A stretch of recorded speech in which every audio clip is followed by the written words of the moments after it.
इस वीडियो में हम कक्षा 10 का प्रश्नावली 6.3 का प्रश्न नंबर 4 को हल करेंगे। तो चलिए स्टार्ट करते हैं इस वीडियो को। तो देखिए डियर स्टूडेंट्स, प्रश्न नंबर 4 में हमसे क्या कहा गया है, आकृति में QR बटे QS बराबर QT बटे PR तथा कोण 1 बराबर कोण 2 है। दर्शाइए कि त्रिभुज PQS समरूप है त्रिभुज TQR के। तो देखिए इसका सॉल्यूशन हम कैसे करेंगे। हमें इस प्रश्न के लिए ये आकृति दी गई है, तो इसमें हमें क्या करना है कि जो हमारा त्रिभुज PQS है, यानी कि ये जो आप छोटा वाला त्रिभुज देख रहे हैं त्रिभुज PQS, और जो दूसरा त्रिभुज TQR है यानी कि ये पूरा बड़ा वाला त्रिभुज, हमें इन दोनों को समरूप सिद्ध करने के लिए कहा गया है। तो देखिए ये हम कैसे करेंगे। सबसे पहले हम अपने सॉल्यूशन में क्या लिखते हैं कि जो हमें दिया गया होता है। तो देखिए हमें क्या दिया गया है, एक तो हमें QR बटे QS बराबर है QT बटे PR के, ये हमें दिया गया है, और दूसरा हमें कोण 1 बराबर कोण 2 दिया है। अब देखिए हमें सिद्ध क्या करना है वो हम यहाँ लिख लेते हैं। तो हमें इसमें सिद्ध करना है, देखिए हमें क्या सिद्ध करना है कि त्रिभुज PQS समरूप है त्रिभुज TQR के। तो देखिए ये हम कैसे सिद्ध करेंगे। अब यहाँ पर हम अपना सिद्ध करेंगे, तो यहाँ पर लिख लेते हैं सिद्ध। तो देखिए इसके लिए सबसे पहले हम क्या करेंगे कि जो हमारा त्रिभुज PQR है, यानी ध्यान देना ये जो हमारा त्रिभुज PQR है इसको हम लेने वाले हैं, ठीक है। तो यहाँ पर लिखेंगे त्रिभुज PQR में। अब देखिए इस त्रिभुज में हमारा क्या होगा कि जो ये वाला कोण है जिसका नाम कोण 1 है, और ये वाला कोण जो कि कोण 2 है, तो ये हमें दोनों बराबर दिया गया है। तो ये हमने लिखा कोण 1 बराबर कोण 2, और इसका रीजन क्या लिखेंगे, ये हमें दिया है।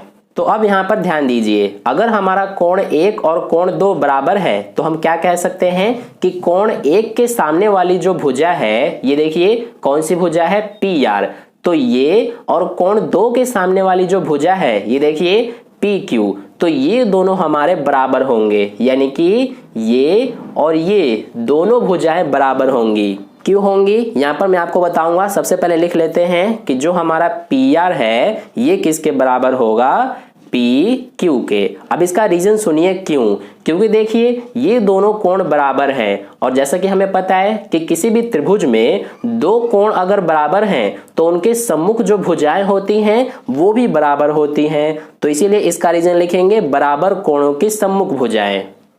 तो ये हमने रीजन लिख दिया। अब देखिए यहाँ पर एक बार हम लिख लेते हैं और क्या दिया है हमें, ये दिया है, यानी कि QR बटे QS बराबर है QT बटे PR के।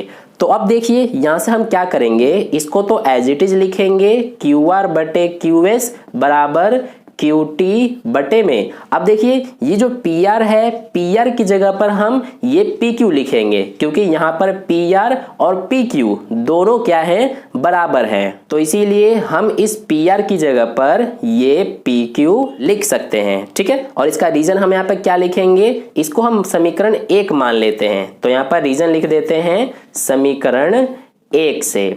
तो ये हमारा हो गया यहाँ तक। अब देखिए मैं आपको समझाऊंगा कि ऐसा हमने यहाँ पर क्यों किया है। अब यहाँ पर हम जो हमें दोनों त्रिभुज को समरूप सिद्ध करने के लिए कहा गया है उन दोनों त्रिभुजों को ले लेते हैं। सबसे पहले त्रिभुज PQS तथा दूसरा हमारा कौन सा त्रिभुज है, त्रिभुज TQR में। तो देखिए दोनों त्रिभुजों में हमारा क्या है, एक तो हमारा QR बटे QS बराबर है QT बटे PQ के, यानी कि ये, ठीक है। अब देखिए मैं आपको बताता हूं कि हमने यहाँ पर इस PR की जगह PQ क्यों लिखा, क्योंकि देखिए हमारे कौन से दो त्रिभुज है जिन्हें हमें समरूप सिद्ध करना है। तो एक तो हमारा ये PQS है, यानी कि एक छोटा वाला त्रिभुज, और एक ये पूरा बड़ा वाला त्रिभुज TQR है। तो देखिए इसमें हमें एक तो ये जो दिया गया है QR बटे QS, तो इसमें हमारा भुजाओं का अनुपात सही है, यानी कि देखिए QR हमारा क्या होगा, ये पूरा होगा और QS ये इतना होगा। तो इसमें हमारी दोनों त्रिभुजों की भुजाएं तो सही है, लेकिन यहां पर हमें QT बटे PR दिया गया था, तो QT हमारा ये हो गया और PR ये हो गया, तो ये हमारा सही नहीं है। इसीलिए हमने QT बटे PQ हो जाए, ये देखिए QT बटे में PQ, ये हमारा हो गया सही।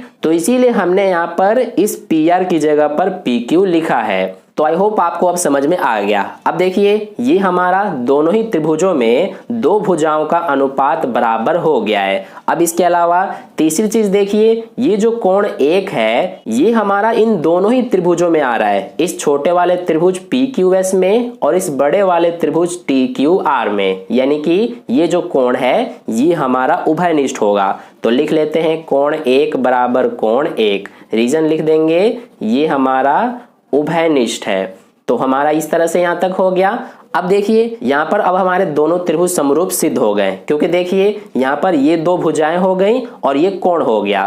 तो भुजा कोण भुजा यानी कि SAS समरूपता कसौटी से क्या होगा हमारा कि जो त्रिभुज PQS है ये समरूप सिद्ध हो गया त्रिभुज TQR के। देखिए हमारा ये नियम क्यों लगा है, क्योंकि देखिए ये हमारा भुजा हो गया और ये कोण और ये भुजा हो गया, तो दोनों भुजाओं के बीच में ये कोण आ रहा है, इसीलिए हमने ये SAS समरूपता कसौटी लगाया है। ठीक है, तो आई होप आपको समझ में आ गया। तो इस तरह से हमारा दोनों त्रिभुज समरूप सिद्ध हो गए। तो इस तरह से प्रश्न नंबर 4 का सोल्यूशन कंप्लीट हो गया। आई होप आपको अच्छे से समझ में आ गया है। अगर आपको वीडियो अच्छा लगा है तो लाइक कर देना, अपने दोस्तों के साथ शेयर कर देना, और पहली बार वीडियो को देख रहे हैं तो चैनल को सब्सक्राइब करके बगल में जो बेल आइकन आता है उस पे ऑल वाले पे क्लिक कर लेना। मिलते हैं फिर अगली वीडियो में, धन्यवाद।